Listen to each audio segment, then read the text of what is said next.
नमस्कार, मैं doctor Vidyabhushan Sahu, ENT surgeon, Rudra ENT hospital Bilaspur से। आज मैं आपको एलर्जिक राइनाइटिस के बारे में थोड़ी जानकारी देना चाहूँगा कि क्या होता है एलर्जिक राइनाइटिस, किससे होता है, कैसे होता है, किनको होता है, क्या इसके लक्षण हैं, क्या इसका जांच है और क्या इसका इलाज है, कैसे बचा जा सकता है, इसके बारे में अपन थोड़ा चर्चा करेंगे। एलर्जिक राइनाइटिस मतलब आम भाषा में हम कह सकते हैं एलर्जी।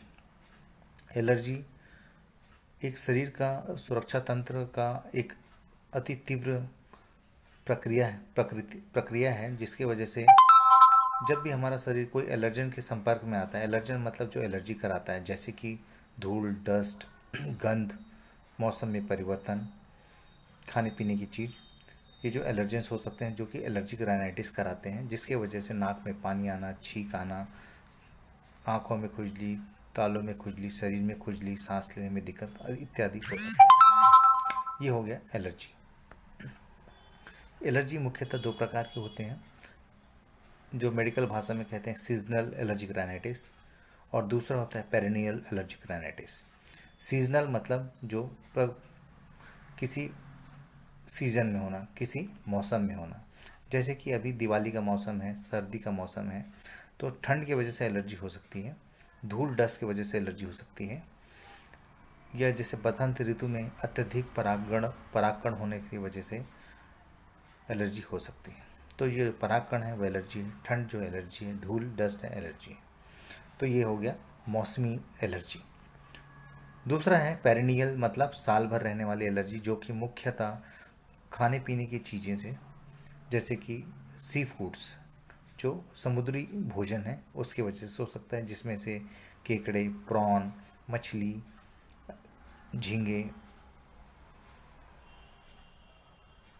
सीप इत्यादि हो सकते हैं। जानवरों के फर, जैसे बिल्ली, कुत्ता, घोड़ा, गिनी पिग, खरगोश, इसके जो फर हैं ये एलर्जी हो सकते हैं। घर के जो डस्ट होते हैं, जो चादरों में झाड़ने से, पुराने फाइलों हटाने से हो सकता है, ये जो है लगभग साल भर रहता है और इसको इलाज ठीक करना थोड़ा सा मुश्किल है। किन को होता है? जनरल एलर्जी किसी को भी हो सकता है, कोई एज इसके लिए अछूता नहीं है, लेकिन ये मुख्यतः युवाओं को ज़्यादा होता है। 5 साल से लेके 40 साल की उम्र तक हो सकता है,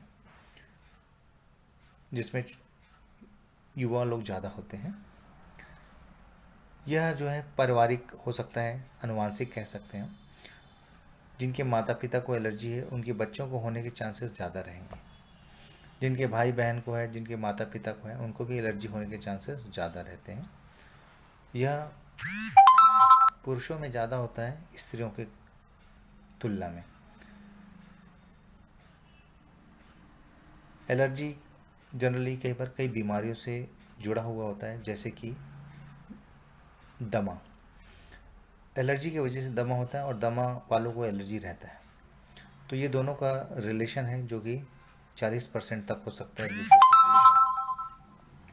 दवाइयों से एलर्जी हो सकता है, बहुत सारी दवाइयाँ हैं उसकी वजह से हो सकता है, खासकर जो सल्फर ड्रग्स हैं, जो पेन किलर्स हैं बहुत सारे, वो एलर्जिक हो सकते हैं।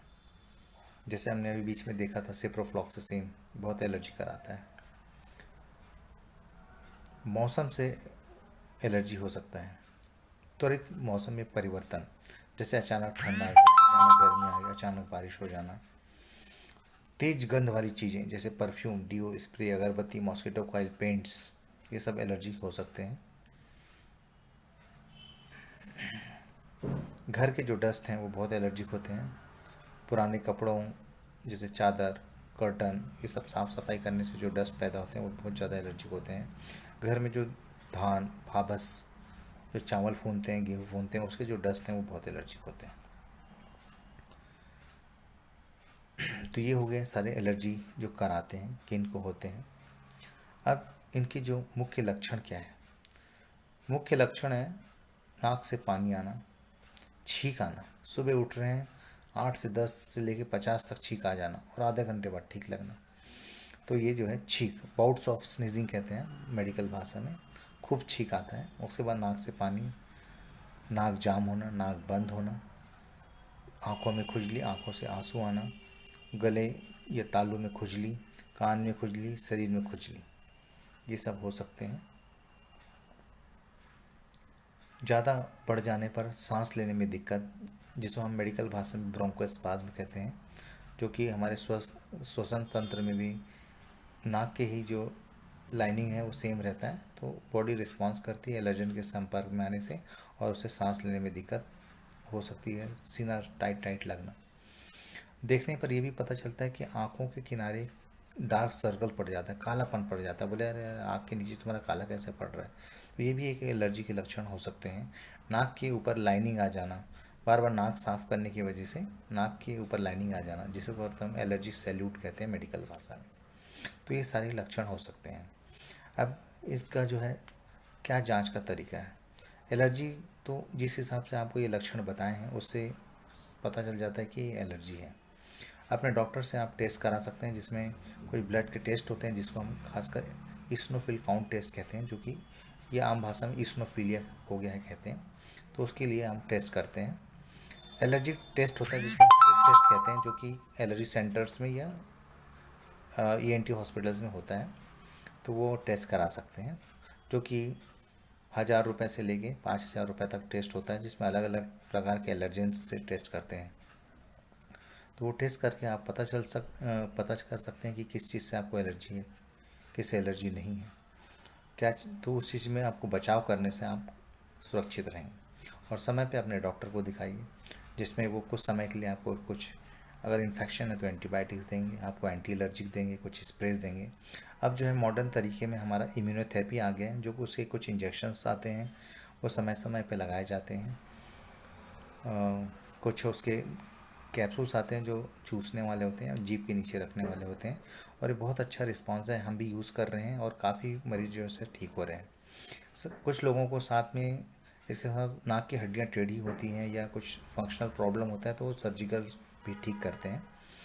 पर एलर्जी जो है बचाव में ही इसका इलाज छुपा हुआ है, तो अपने डॉक्टर को जो है तुरंत आप इसके लिए संपर्क करें और उसका सही तरीके से इलाज लगाएं, ताकि एलर्जी अस्थमा में न परिवर्तित हो जाए। ये आज के लिए इतनी जानकारी थी। नमस्कार, फिर मिलेंगे। जय हिंद।